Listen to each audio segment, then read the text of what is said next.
नाग पंचमी की कथा। सालों पहले एक नगर में किसी सेठ के 7 बेटे रहते थे। सभी की शादी सेठ ने समय रहते करवा दी। सातों बहू मिलकर घर का काम भी किया करती थी। उन सभी में से सेठ की सबसे छोटी बहू बहुत संस्कारी थी। एक दिन यूं ही काम करते हुए घर की बड़ी बहू ने अपनी देवरानियों से कहा कि घर को लीपने के लिए पीली मिट्टी नहीं है, जंगल जाकर मिट्टी लानी होगी। जेठानी के ऐसा कहते ही सभी उसके साथ घर लीपने के लिए मिट्टी लाने के लिए निकल गई। सभी खुरपी से मिट्टी निकाल ही रही थी कि तभी सबसे बड़ी वाली बहू को एक नाग नजर आया। उसे मारने के लिए जैसे ही बड़ी वाली बहू ने खुरपी उठाई, वैसे ही सबसे छोटी बहू ने कहा, जेठानी जी, इसे मत मारिए, इसकी कोई गलती नहीं है, जंगल ही तो इसका घर है। अपनी देवरानी की बात मानकर उसने नाग को कुछ नहीं किया। तभी उस छोटी बहू ने नाग से कहा कि आप एक जगह पर अलग से बैठ जाइए, हम तब तक मिट्टी खोदते हैं, फिर आपके पास आएंगे। इतना कहकर सभी मिट्टी निकालने लगी और कुछ देर बाद घर चली गई। सभी के दिमाग से नाग वाली बात निकल गई थी। अगले दिन छोटी बहू को अचानक से याद आया कि उसने नाग को इंतजार करने के लिए कहा था। वो तुरंत अपनी सभी जेठानियों को अपने साथ लेकर नाग के पास चली गई। वहां देखा तो वो नाग उन सभी के इंतजार में उसी जगह पर बैठा हुआ था। नाग को देखते ही छोटी बहू ने प्यार से कहा, भैया, कल हम लोग आपके पास आना भूल गए थे, उस बात के लिए आप हमें माफ कर दीजिए। जवाब में नाग बोला, तुमने मुझे भाई कहा है, इसलिए मैं तुम्हें दंड नहीं दे रहा हूं, नहीं तो अब तक मैं तुम्हें डस चुका होता। आज के बाद से तुम हमेशा के लिए मेरी बहन रहोगी। अब तुम अपने भाई से कोई वरदान मांग लो, मैं तुमसे बहुत खुश हूं।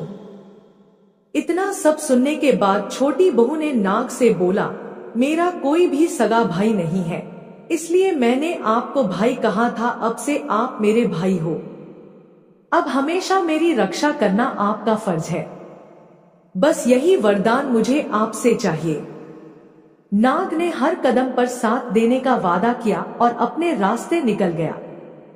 सेठ की सारी बहू भी अपने घर लौट गई। कुछ समय बाद नाग इंसान का रूप बनाकर अपनी बहन से मिलने सेठ के घर गया। उसने सेठ से कहा कि मेरी छोटी बहन को बुला दो, वो आपकी छोटी बहू है।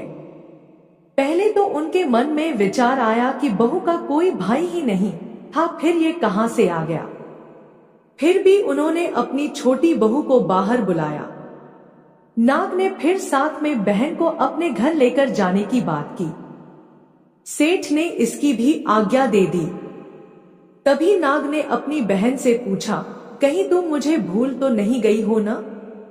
जवाब में बहन बोली, नहीं भैया, मैं आपको बिल्कुल नहीं भूली हूं। फिर नाग ने कहा, मैं तुम्हें अपने घर लेकर जा रहा हूं, तुम मेरी पूंछ पकड़कर पीछे पीछे चलती रहना। उसकी बहन ने वैसा ही किया। कुछ ही देर बाद वो एक बड़े से मकान में पहुंच गए। वहां हर तरफ सोना चांदी और अन्य कीमती सामान थे। वहां नाग की बहन आराम से कुछ दिनों के लिए रहने लगी। नाग की मां भी उसे बहुत प्यार करती थी। एक दिन नाग की मां ने छोटी बहू को अपने भाई के लिए दूध लेकर जाने के लिए कहा। छोटी बहू ने दूध को गर्म किया और भाई को पीने के लिए दे दिया। अब गर्म दूध पीते ही नाग का मुंह जलने लगा।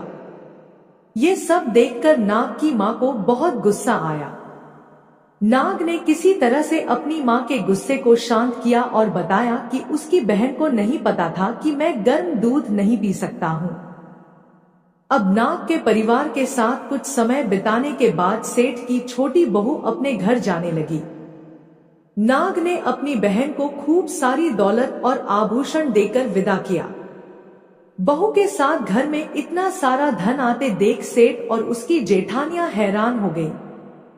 एक दिन नाग की बहन को घर की बड़ी बहू ने कहा कि तुम अपने भाई से और सोना चांदी लेकर आओ, उसके पास तो खूब पैसा है, वो तुम्हें मना नहीं करेगा। छोटी बहू ने अपने भाई नाग को यह बात बताई। इसके बारे में पता चलते ही नाग ने अपनी बहन का घर तरह तरह के आभूषणों से भर दिया। सभी जेवरातों में से एक हीरे का हार बेशकीमती था। उस हार को जो भी देखता वही उस पर मोहित हो जाता। धीरे धीरे उस हीरे के हार की खबर राज्य की रानी तक पहुंची। उसने छोटी बहू से हार लेकर खुद अपने पास रख लिया। दुखी होकर सेठ की छोटी बहू ने अपने भाई को इसके बारे में बताया।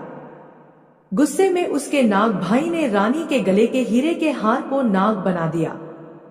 इससे डरकर रानी ने एकदम हार को अपने गले से उतारा और सेठ की छोटी बहू को महल में बुलवाया। उसके महल पहुंचते ही रानी ने छोटी बहू को बताया कि कैसे हार उसके गले में नाग बन गया था और उससे इसकी वजह पूछने लगी।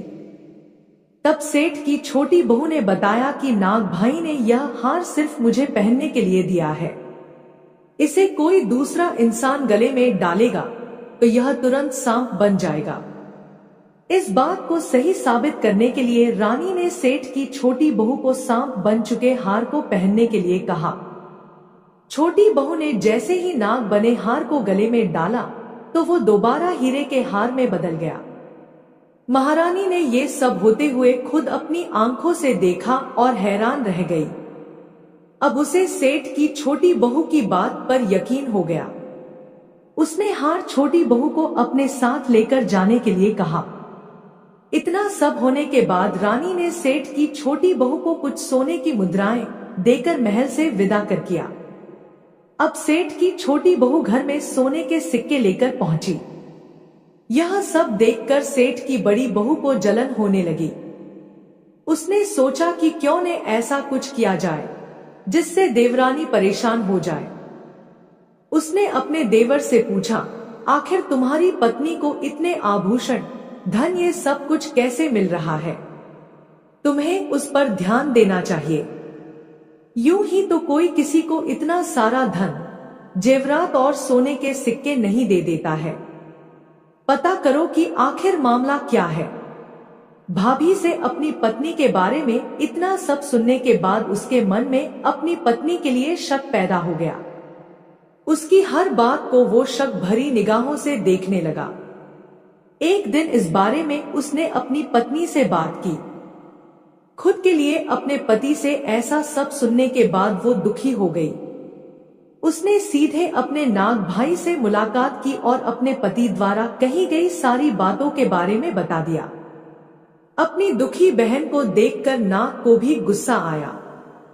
फिर क्या था, नाग सीधे अपनी बहन के पति से मिला और बोला कि अपनी बहन को जेवरात और दूसरे तोहफे मैंने दिए हैं, तुम्हें उस पर किसी भी तरह का शक करने की जरूरत नहीं है। वो बहुत ही अच्छी है और अगर आगे से कभी भी तुमने उसे कुछ गलत कहा या उस पर शक किया तो मैं तुम्हें जिंदा खा जाऊंगा। नाग से ये सब सुनने के बाद सेठ के बेटे ने उससे माफी मांगी और कहा कि आज के बाद से मैं ऐसी बातें बिल्कुल भी नहीं करूंगा। आप मेरे ऊपर गुस्सा मत कीजिए। मैं आपकी बहन को किसी भी तरह का दुख नहीं होने दूंगा। इतना कहकर वो सीधे घर गया और अपनी पत्नी से भी माफी मांगी। उसके बाद दोनों खुशी खुशी साथ में रहने लगा। इसी तरह सेठ की छोटी बहू हर तरह की मुसीबत में अपने भाई को याद करती और वो उसकी परेशानी को दूर कर देता। इसी तरह नाग पंचमी का त्योहार शुरू हुआ और सभी महिलाएं नाग को अपना भाई मानकर पूजते हुए उन्हें दूध पिलाने लगी। अब आइए श्रवण करते हैं नाग पंचमी की दूसरी कथा। एक नगर में एक सेठ जी रहते थे। उनके 7 बेटे और 7 बहुएं थी। इन 7 बहुओं में से 6 बहुओं के तो पीहर थे, लेकिन 7वीं बहू का पीहर नहीं था।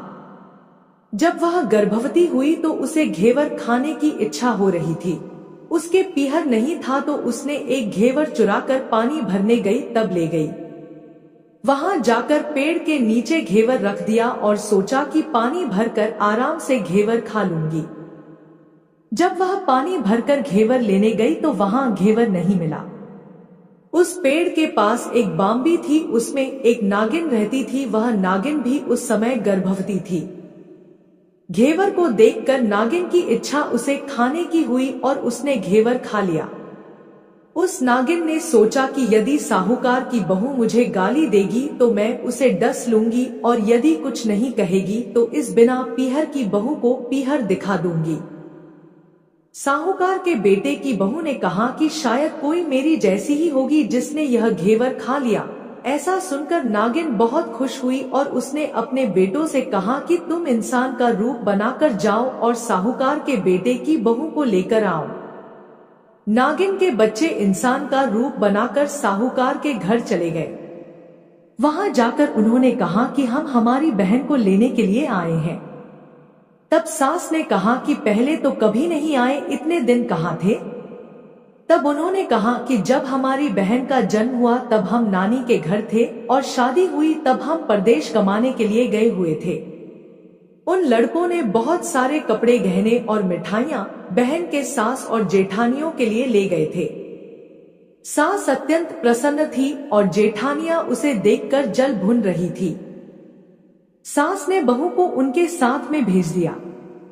बॉम्बी के पास जाकर उन्होंने कहा, बहन हम नाग हैं। उस दिन जब तुमने पेड़ के नीचे घेवर रखा था तब तुम्हारा घेवर हमारी माँ ने ही खाया था। उन्होंने तुम्हें अपनी बेटी माना है, इस नाते से तुम हमारी बहन हुई। बहन अब तुम हमारी पूंछ को पकड़ लो और डरना मत। उनके कहने पर वह पूंछ पकड़कर बॉम्बे में चली गई। वहां पर उन्होंने उसे बहुत लाड प्यार और सुख से रखा। वहीं पर उसने एक लड़के को जन्म दिया। जब उसका लड़का थोड़ा बड़ा हुआ तब की बात है। पड़ोसन ने साहूकार के बेटे की बहू को ताना मारते हुए कहा कि अगर तू तेरी माँ की इतनी ही लाडली है तो तू तेरी माँ से कहना कि आज तो नागों को दूध मैं ही पिलाऊंगी। पड़ोसन का ताना उसे सहन नहीं हुआ। वह माँ से जिद करके नागों का दूध ठंडा करने लगी।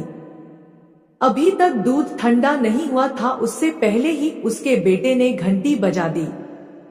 घंटी की आवाज सुनकर छोटे बड़े सारे नाग दूध पीने के लिए दौड़ पड़े। जब उन्होंने दूध में मुंह लगाया तो बहुतों का मुंह जल गया। तब नाग क्रोधित होकर बोलने लगे कि हम बहन को काटेंगे। उसकी माँ ने उन्हें समझाते हुए कहा कि इसे मत काटो, यह तुम्हें आशीष देगी। तब साहूकार के बेटे की बहू ने कहा, जियो म्हारा नाग नागिनी, जियो म्हारा खड़िया ओड्या बीर। बीर उठावे देखनीरो चीर, चीर तो फट जाव पण, बीर जीता रेवे। थोड़े दिन बीत जाने के बाद पड़ोसन ने फिर से ताना मारा कि यदि तेरी माँ तुझ पर विश्वास करती तो तुझे 7वें कोठे की चाबी देती। उसने माँ से जिद करके चाबी ले ली और जब ताला खोला तो अंदर झूले में बाबा नाग झूल रहे थे। उसने बाबा नाग से कहा, सत सिया राम बाबा। उन्होंने कहा कि तूने सत सियाराम कर लिया वरना मैं तुझे डस लेता। तब उसने कहा कि आप तो मेरे पिता हो, मुझे कैसे डस सकते हो? और बोली, ज्यो नाग नागिनी, ज्यो वासुकी नाग। जीन मेरो लाड लड़ाया 9 करोड़ को हार। नाग देवता ने उसको 9 करोड़ का हार दे दिया।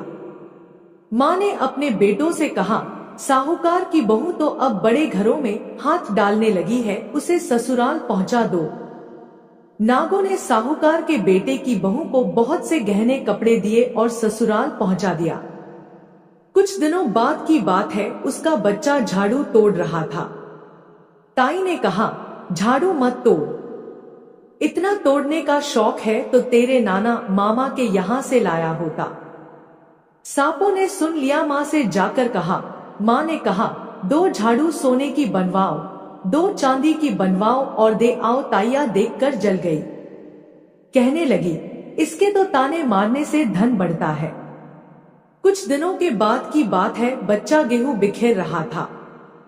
ताई ने ताना मारा, गेहूं बिखेरने का शौक है तो नाना मामा के घर से ले आता, हमारे यहाँ तो मत बिखेर। सांपों ने सुन लिया। फिर जाकर माँ से कहा। माँ ने कहा, 2 बोरी दाने सोने के घड़ाओ, 2 बोरी दाने चांदी के घड़ाओ और दे आओ। ताइयां और जल गई। कहने लगी, इसे ताने मत मारो, इसका धन बढ़ता है। छोटी जेठानी लकड़ी लेने गई, वहां सांप था। उसने सोचा सबसे छोटी को भेजना चाहिए, सांप उसे खा जाएगा तो मुसीबत मिट जाएगी। छोटी बहू लकड़ी लेने गई तो वहां सांप बैठा था। बोली, भैया राम राम। सांप ने झट से पायल दे दिए, पहनकर छम छम करती चली आई। जेठानियां देखकर जल गई। 2-4 दिन बाद पान की गड्डियों में एक सांप देखा तो बड़ी जेठानी ने सबसे छोटी को पान लेने भेजा। उसने सोचा आज अवश्य सांप काट लेगा। सांप को देखकर छोटी बोली, भैया घर के क्या हाल चाल है? घर में सब ठीक तो है? सबको मेरा राम राम कहना। सांप ने मुंदड़ी पहना दी। जेठानियां फिर जल भून गई। उसका पति दुकान से आया, तब जेठानियों ने सिखा दिया कि तेरी बहू के तो सांप बिच्छू से दोस्ती है। साहूकार का बेटा अपनी बहू से रात को कहने लगा, सच सच बता सांप बिच्छू तेरे क्या लगते हैं, जो तुझे काट खाने के बजाय गहने देते हैं? बहू ने कहा, वो तो मेरे भाई भतीजे लगते हैं। फिर उसने सारी बात अपने पति को बताई। पति ने कहा, तो क्या तेरे भाई भतीजे तुम्हें ही बुलाते हैं? कभी अपने जमवाई को यानी हमें तो बुलाते नहीं हैं। आने कोने में छुपे सांपों ने बात सुन ली तो जाकर अपनी माँ से कहा। माँ ने कहा, दोनों को बुला लाओ। वे इंसान का रूप बनाकर दोनों को व बच्चे को बुला लाए। खूब कपड़े गहने देकर तीनों को विदा किया। ऐसा समर्थ पीहर नाग पंचमी की कहानी कहने वाले को, नाग पंचमी की कहानी सुनने वाले सबको मिले। जैसी अनपिहरी वो पहले रही थी, किसी को भी न रखें। अब आइए अंत में श्रवण करते हैं सभी मनोकामनाओं को पूर्ण करने वाली कहानी। किसी गांव में एक किसान राहत था, उसके साथ उसकी पत्नी और एक छोटा सा बेटा था। किसान बहुत ही सीधा साधा था। वह अपने खेतों में काम करके ही अपने परिवार का गुजारा करता था। किसान की पत्नी भी सुंदर, सुशील और संस्कारी थी। वह भी पूजा पाठ किया करती थी और जब भी उसे घर के काम से समय मिलता तो वह खेतों में जाकर अपने पति के साथ भी काम करती थी। इसी तरह किसान और उसकी पत्नी अपने बच्चे के साथ खुशी खुशी रह रहे थे। एक दिन की बात है, किसान अपने खेत पर काम करने गया तो वह खेत में खुदाई कर रहा था। उसने देखा उसकी कुदाल के नीचे एक सांप आ गया है और वह कुदाल की चपेट में आने से मर गया है। सांप को मरा हुआ देखकर किसान को बहुत दुख हुआ। फिर उसने देखा कि इस बिल में सांप का एक छोटा सा बच्चा भी था, लेकिन वहां नागिन नहीं थी। फिर क्या था, किसान ने सोचा कि ये सांप तो मर गया और पता नहीं नागिन है भी या नहीं। किसान ने सोचा यह बच्चा तो अनाथ हो गया, यह क्या हो गया भगवान, मुझसे तो बहुत बड़ा पाप हो गया। फिर उसने सोचा मैं इस पाप का प्रायश्चित करूंगा और उसने सोचा कि मैं इस बच्चे को अकेले नहीं छोड़ सकता, इसे अपने साथ अपने घर ले जाता हूँ। फिर किसान उस सांप के बच्चे को अपने साथ घर ले गया और उसने अपनी पत्नी को सारी बात बताई। दोनों ने भगवान का नाम लिया और कहा, आज से हम इसका पालन पोषण अपने पुत्र की तरह करेंगे। आज से हमारे एक नहीं 2 पुत्र होंगे। उधर नागिन अपने बिल में आई तो देखा कि सांप मरा पड़ा है और उसका बच्चा भी वहां नहीं था, तो वह जोर जोर से रोने लगी और उसने कसम खाई कि जिसने भी मेरे पति और बच्चे को मारा है, मैं उसके परिवार के एक एक सदस्य को मार दूंगी। मैं उन्हें ढूंढ कर ही रहूंगी और वह मरे हुए सांप से भी कहती है कि मैं अपना बदला लेकर जल्द ही तुम्हारे पास आ जाऊंगी। फिर दूसरे दिन किसान अपने खेत पर हल जोतने गया तो वही कुदाल उसके हाथ में थी जिससे सांप कटा था। उस पर अभी भी सांप का खून लगा हुआ था। वह नागिन वहीं बैठकर देख रही थी कि किसने मेरे पति को मारा है। जब नागिन ने उस कुदाल को देखा तो वह समझ गई कि इस किसान ने ही मेरे पति और बच्चे को मारा है। किसान जब दोपहर को घर गया तो फिर नागिन भी उसके पीछे पीछे उसके घर गई, लेकिन किसान के अंदर जाते ही उसकी पत्नी ने दरवाजा बंद कर लिया। अब नागिन बाहर ही किसान का इंतजार करने लगी। फिर थोड़ी देर बाद किसान खाना खाकर खेतों पर चला गया और नागिन खिड़की के रास्ते घर के अंदर चली गई और एक कोने में बैठ गई। उसने देखा कि किसान का बेटा खेल रहा है। किसान की पत्नी अपने कामों में लगी थी। किसान का बच्चा अकेला था। मौका देखकर नागिन ने किसान के बेटे को डस लिया। वह नागिन बच्चे को काटकर जैसे ही बाहर निकली तभी किसान आ गया और उसने नागिन को जाते हुए देख लिया और वह चिल्लाया कि नागिन ने मेरे बेटे को डस लिया। किसान की पत्नी ने भी नागिन को देखा और वह दौड़कर अपने बच्चे के पास गई। इधर किसान सोचने लगा कि जरूर वह वही नागिन है जो मुझसे बदला लेने आई थी। किसान और उसकी पत्नी ने देखा कि उनके बेटे को नागिन डस गई थी। वो जोर जोर से रोने लगे और थोड़ी देर बाद ही बच्चे की मृत्यु हो गई। अपने बेटे की मृत्यु के बाद दोनों पति पत्नी बहुत दुखी रहने लगे। एक दिन किसान ने अपनी पत्नी को समझाया कि अब यह सांप का बच्चा ही हमारा बेटा है, हम इसे ही अपना बेटा समझकर खुश रह लेंगे। उधर नागिन बहुत खुश थी कि उसने अपना एक बदला तो पूरा कर लिया। फिर एक दिन नागिन किसान की पत्नी को काटने के लिए घर में आ गई और छिपकर बैठ गई। वहां का दृश्य देखकर वह आश्चर्यचकित रह गई। उसने देखा किसान और उसकी पत्नी सांप के बच्चे को दूध पिला रहे हैं। यह देखकर नागिन रोने लगी और सोचने लगी कि यह मैंने क्या कर दिया। यह तो मेरे बच्चे को कितने प्यार से पाल रहे हैं और मैंने इनके बच्चे को ही मार दिया। किसान से तो अनजाने में पाप हुआ था और मैंने जानबूझकर इनके बच्चे को मार दिया। अगर मैंने यह सब पहले देख लिया होता तो मैं इनके बच्चे को नहीं मारती।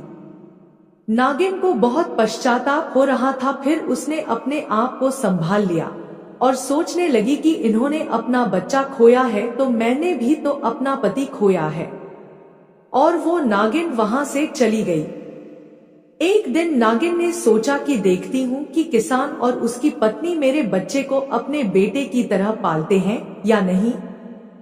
फिर वह एक दिन छिप कर आई और अपने बच्चे को देखने लगी। कुछ दिन देखने के बाद वह समझ गई कि यह लोग मेरे बच्चे को अपने बच्चे की तरह ही प्यार करते हैं। फिर वह नागिन एक शिव मंदिर में गई और भगवान शिव से प्रार्थना करने लगी, हे भगवान, मैंने अनजाने में इनके बच्चे को मार दिया, आप इन्हें एक बच्चा दे दीजिए, किसान की पत्नी की गोद भर दीजिए। नागिन रो रो कर भगवान शिव से प्रार्थना कर रही थी। कहते हैं कि भगवान शिव नागिन की प्रार्थना जल्दी सुनते हैं। तभी किसान के घर एक सेठानी आई और उनकी गोद में एक बच्चा था। सेठानी ने किसान से कहा, आप हमारे बच्चे को बचा लो, इसे नागिन ने काट लिया है और हमारे पीछे गुंडे भी पड़े हैं, वो हमारे बच्चे को छीन लेंगे। अगर तुम हमारे बच्चे को बचाओगे तो भगवान तुम्हारा भला करेंगे। किसान ने उनकी बात मान ली और वह सेठानी किसान को बच्चा देकर वहां से चली गई। अब किसान और किसान की पत्नी बहुत दुखी हुए क्योंकि उन्हें अपने बच्चे की याद आ गई कि हमारे सामने फिर वही हालात है, और वह भगवान से प्रार्थना करने लगे कि हे भगवान, इस बच्चे की रक्षा कीजिए। तभी किसान ने देखा कि वही नागिन खिड़की पर बैठी थी और उसने एक मणि नीचे गिरा दी। किसान ने उस मणि को उठा लिया और जहां उस बच्चे को नागिन ने काटा था वहां उसे लगा दिया। उस मणि ने सारा जहर चूस लिया और बच्चे को होश आ गया। वह बच्चा फिर से जीवित हो उठा।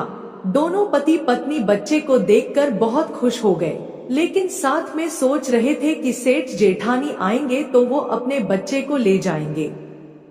फिर दूसरे दिन किसान अपने खेत पर जा रहा था तो रास्ते में उसने देखा कि सेठ सेठानी तो रास्ते में मरे पड़े थे। अब उस बच्चे का कोई भी नहीं था। अब किसान और उसकी पत्नी उस बच्चे की परवरिश करने लगे। वह बहुत खुश थे कि फिर से हमारे 2 बेटे हो गए। एक दिन नागिन के मन में विचार आया कि जाकर देखूं, कहीं ऐसा तो नहीं कि उन्हें बच्चा मिल गया तो वह मेरे बच्चे के साथ दुर्व्यवहार करने लगे हों। फिर उस नागिन ने साधु बाबा का भेष रखा और किसान के घर गई तो किसान की पत्नी ने उन्हें अंदर बैठाया और भोजन की व्यवस्था करने लगे। फिर साधु बाबा ने पूछा कि बेटी तुम्हारे कितने बेटे हैं? तब किसान की पत्नी ने कहा बाबा मेरे 2 बेटे हैं। तब साधु बाबा ने कहा लेकिन तुम्हारा तो एक ही बेटा दिखाई दे रहा है, दूसरा तो दिख ही नहीं रहा है। तब किसान की पत्नी ने कहा नहीं बाबा मेरे तो 2 ही बेटे हैं। फिर साधु बाबा ने कहा बेटी मुझे यहाँ किसी सांप की महक आ रही है। यह सुनकर किसान की पत्नी हैरान रह गई और कहने लगी नहीं बाबा, यह सांप नहीं हमारा बेटा है। तो उन बाबा ने कहा तुम यह सांप मुझे दे दो, नहीं तो मैं तुम्हें मार दूंगा। किसान की पत्नी जोर जोर से रोने लगी और कहने लगी बाबा मैं अपने बच्चे को नहीं दूंगी, आपको और जो चाहिए वह ले लो, लेकिन हम अपने बच्चों को नहीं दे सकते। यह सांप का बच्चा भी हमारा बेटा है। बाबा ने उन्हें धमकी दी कि मैं तुम्हें और तुम्हारी पत्नी को मार दूंगा।